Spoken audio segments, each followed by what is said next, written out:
The other fishermen at the dock had a running joke about the silent old man. Bet he has never been further than the bay, they would say. He probably learned to fish from YouTube. His boat was small, his gear was simple, and his catches were modest.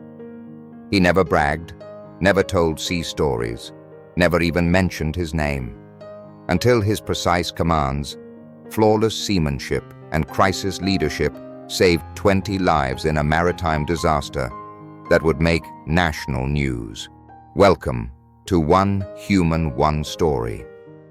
Before we continue with this powerful story of hidden leadership and unexpected heroism, have you ever encountered someone who worked silently but actually had perfect level skills as a fisherman? Let us know in the comments. And if you believe stories like this need to be heard, hit that subscribe button and help us honor those who were never meant to be forgotten. Pelican Harbor was a small fishing port on Florida's north coast, a modest marina that could accommodate about 200 boats. Here, everyone knew everyone. Fishermen, yacht owners, charter captains, marina workers, small community, big stories. But there was one man that nobody knew. He would come every morning at 5:30 with his small white 20-foot boat. He would dock at slip C-47 at the very end of the pier, prepare silently, and head out to sea. He would return before sunset in the evening, clean his boat, and disappear. His name was Sam. At least that's what was written in the registry. Sam Wilson. 73 years old, retired, living alone. Never married, no children, no family. That was all the information in his file at the marina office. The other fishermen had given him various names. At first, they called him Silent Sam. Then, he became Ghost. But mostly, they called him Old Salt because he always wore the same faded sailor cap. Sam's boat was named Mary Catherine. Old, but clean. Simple fishing equipment, small sonar, basic navigation system. There was nothing luxurious. Even the radio seemed like an old model. The other captains at the marina liked to make fun of Sam, especially Big Joe Martinez, owner of a 45-foot charter boat. Joe tried to belittle Sam at every opportunity. "I don't think this guy has ever gone beyond the bay in his life," Joe would say. "Probably the deepest he's ever been is 30 feet. The other fishermen would laugh, because Sam really did fish at very close distances. He wouldn't go more than 2 to 3 miles from shore. He didn't make big catches, never bragged when he caught big fish. Tommy Rodriguez, a young charter captain, sometimes tried to defend Sam. The guy doesn't bother anyone. He minds his own business. But even marina owner Frank Peterson found Sam strange. "No fisherman is this quiet," he would say. "Everyone has a story. What is this guy's story?" The truth was, Sam Wilson had no story, because there was no Sam Wilson. His real name was Captain Samuel Hayes, United States Navy, retired. 30 years active duty, the last 15 years as destroyer commander. He had served on USS Leyte Gulf, USS Roosevelt, USS Nimitz. He had participated in 3 wars, conducted dozens of rescue operations, saved thousands of sailors' lives. But Sam didn't tell any of this to anyone. After retirement, he wanted a quiet life. War command responsibility, stress. He was tired of all of it. He just wanted peace, and he had found it at sea. Sam's boat was small, but perfectly maintained. The engine always ran flawlessly. Navigation systems always worked correctly. Safety equipment was always ready. Because Sam had 30 years of experience in maritime safety. But nobody noticed this. They only saw an old, quiet, boring fisherman. October 17th, 2024. Thursday morning. Sam came to the marina at 5:30 as usual. Weather reports looked good. Light wind, calm sea, perfect fishing day. But Sam didn't check weather just for fishing. Old habit. He was someone who had worked as navigation officer. Weather conditions, sea conditions, wind changes. He could read all of them. And that morning, something was worrying him. Barometric pressure was dropping too fast. Wind direction was uncertain. There were clouds on the horizon, but the weather service wasn't saying anything. Sam was an experienced sailor. He could read natural signals. And that morning, the signals were bad, but nobody was listening. Big Joe Martinez had organized a big charter trip that morning. 20-person group, mostly tourists. Dolphin watching and deep-sea fishing. An expensive tour. Sam approached while Joe was preparing his boat. Joe greeted him without any welcome. "What do you want, old man?" "Weather doesn't look good," Sam said quietly. "Maybe you shouldn't go out today." Joe laughed. "Are you going to teach me about weather? I've been working these waters for 25 years. You haven't even left the bay." Sam nodded. "I was just giving a warning." "Go mind your own business," Joe said. "I have customers." Sam left, but his worry didn't pass. At 8:00, Big Joe's boat, Lucky Strike, left the marina with 20 tourists. Destination offshore deep-sea fishing. A 6-hour tour was planned. At the same time, 2 more charter boats went out. Seabreeze with 15 people, Ocean Dream with 12 people. A total of 47 people would be at sea. Sam stayed at close distance with his small boat, 2 miles from shore, but his eye was constantly on the horizon and radar. At 11:30, what Sam feared began. Wind suddenly turned, from southwest to northeast. Speed increased from 15 knots to 30 knots. Waves began to grow. Sam turned on his radio. Coast Guard channel, Mayday frequency. He listened. There was nothing yet, but Sam knew this was just the beginning.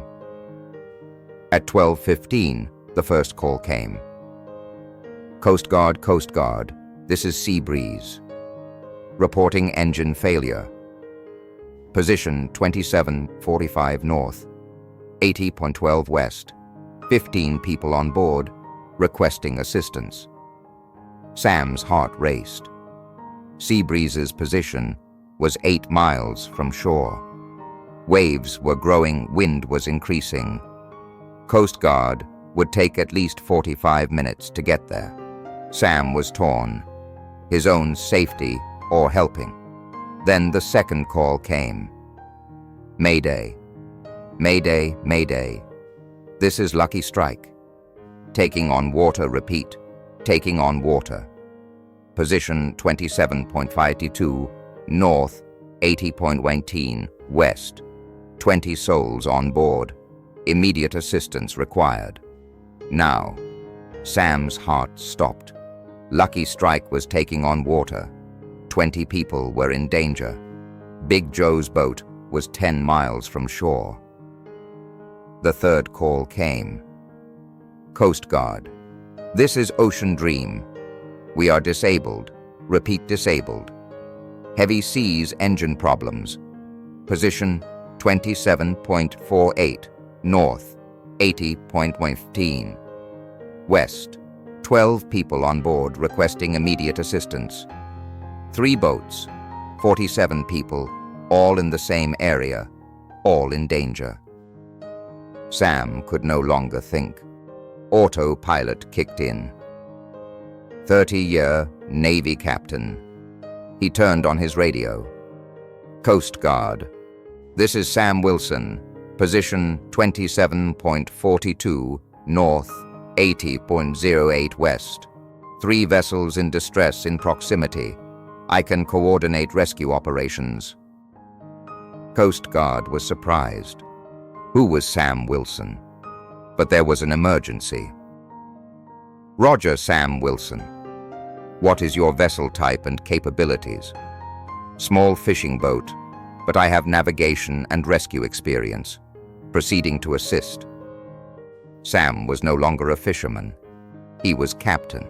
Mary Catherine's engine went to full power. Sam opened the warship command reflexes he had tried to forget for 30 years.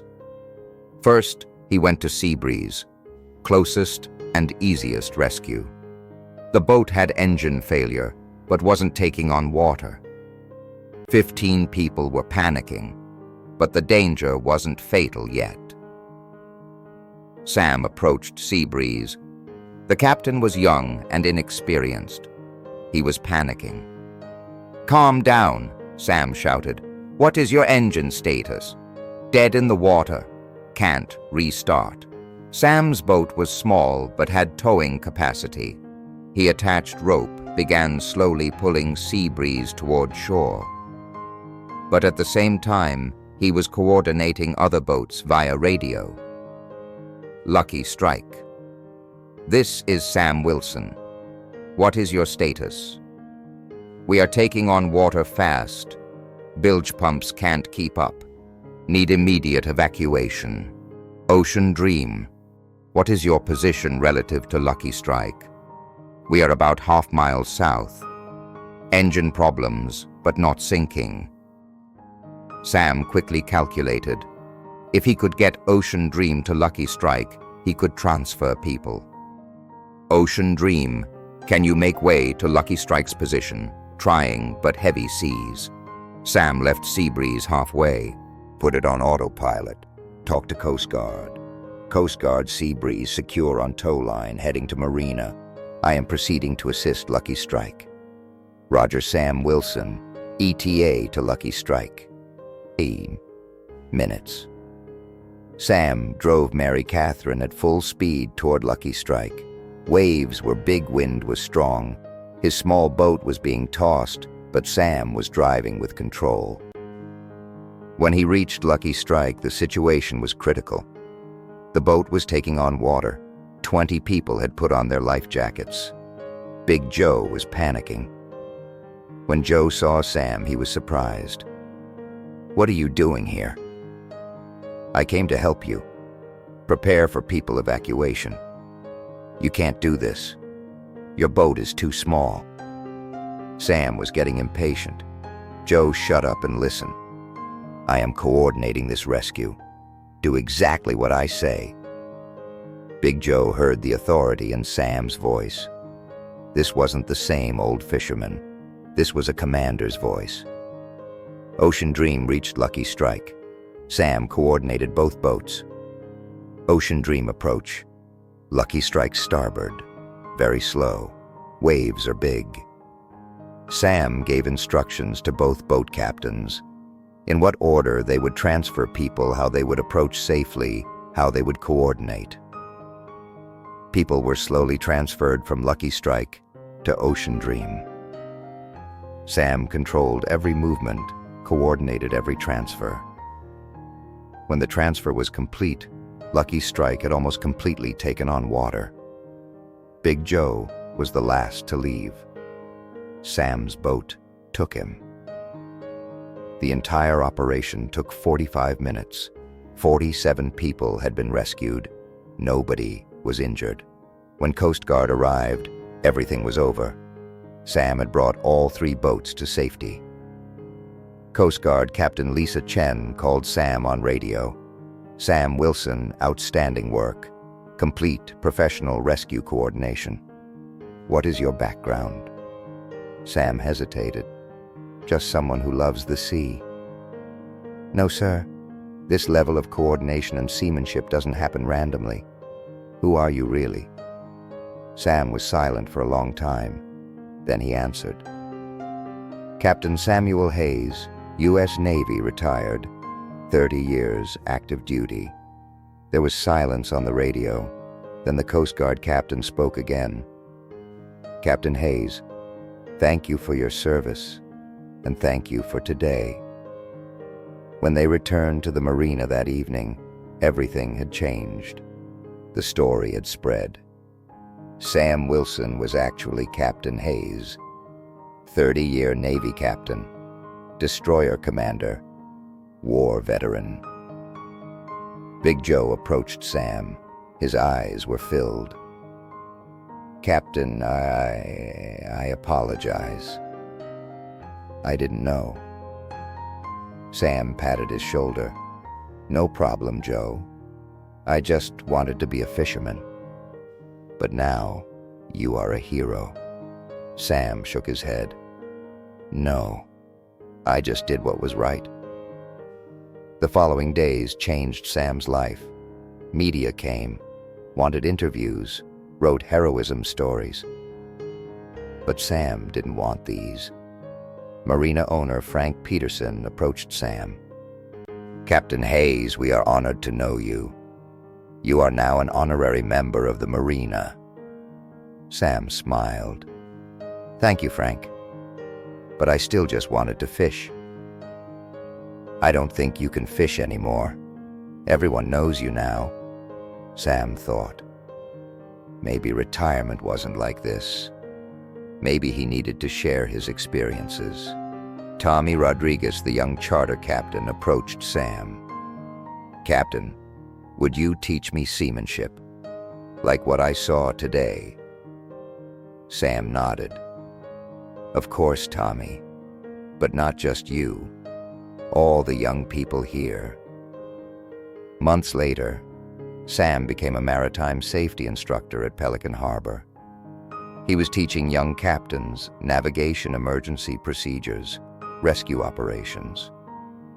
He was no longer a silent fisherman. He was an experienced mentor, and he continued fishing every morning. But he wasn't alone anymore. Young captains accompanied him, asked him questions, learned from him. Sam Wilson had merged his identity with Samuel Hayes' identity. He was no longer running from his past. He was transforming it. Because real retirement wasn't about burying experiences, but sharing them. And sometimes the greatest service happened not on warships, but in small marinas. This story shows us that powerful experiences are hidden inside every person. Sometimes the most modest-looking people have the greatest skills, and sometimes the greatest heroism happens not in hiding identity, but in the moment of sharing identity. I ask you, have you ever encountered someone who worked silently, but actually had perfect level skills as a fisherman? Did their real story surprise you? Share in the comments. Because here at One Human, One Story, we believe that every person's experiences are valuable, and these experiences are worth sharing. Thank you for watching. If this story touched you, subscribe and help us spread the stories of hidden experts. We will see you in the next story, and until then, remember, sometimes the greatest leadership emerges in the quietest moments.